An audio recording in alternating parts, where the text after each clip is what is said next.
Simple words, Zelensky got a taste of reality. He made 3 strategic miscalculations. Number 1, he overestimated Western support. Number 2, he oversold Ukraine's importance to the West. And number 3, he misread Putin's real intentions. We'll take them one by one. Zelensky knew that Ukraine was no match for Russia. It was evident for everyone watching the situation. The army, the finances, everything was stacked against him.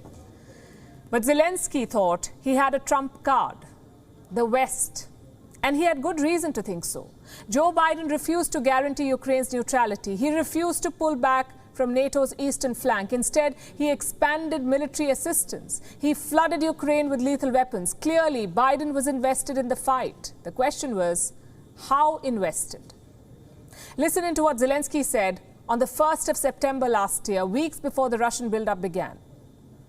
I feel that President Biden, well, not only do I feel, I heard that he personally supports Ukraine on the issue of granting NATO membership. But it's hard for me to tell what the path is going to be like.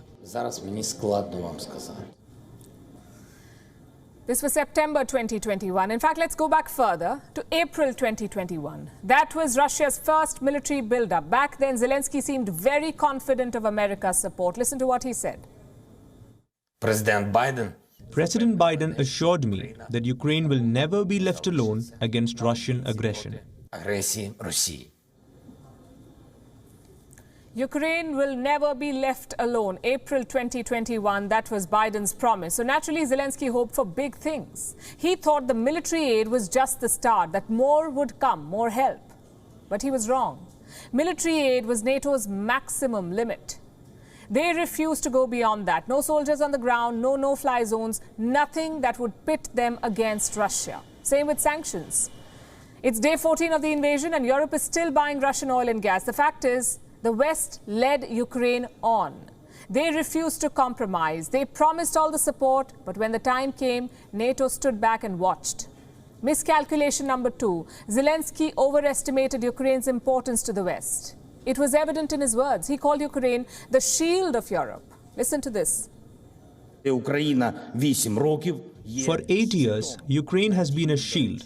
For 8 years, Ukraine has been holding back one of the greatest armies in the world, which stands along our borders, not the borders of the European Union. And the missile systems flew to Mariupol, not to European cities.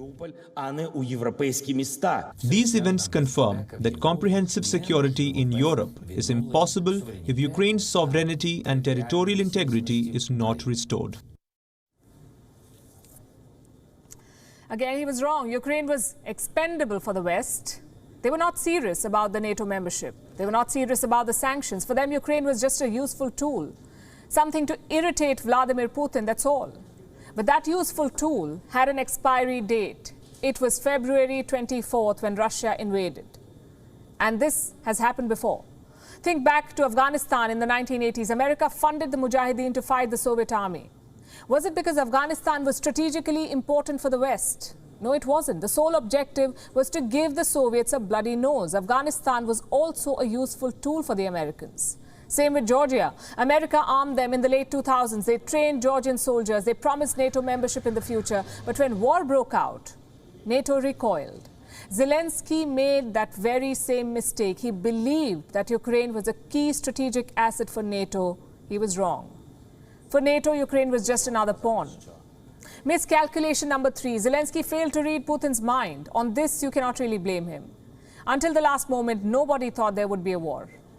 There would be threats, some saber rattling perhaps, but eventually Russia would pull back.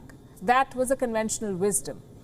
Even as late as January 28, Zelensky did not buy the war hysteria. This is what he said. The feeling from the media is that we have a war. We have troops on the roads, we have mobilization, people are going somewhere. It does not. We do not need this panic.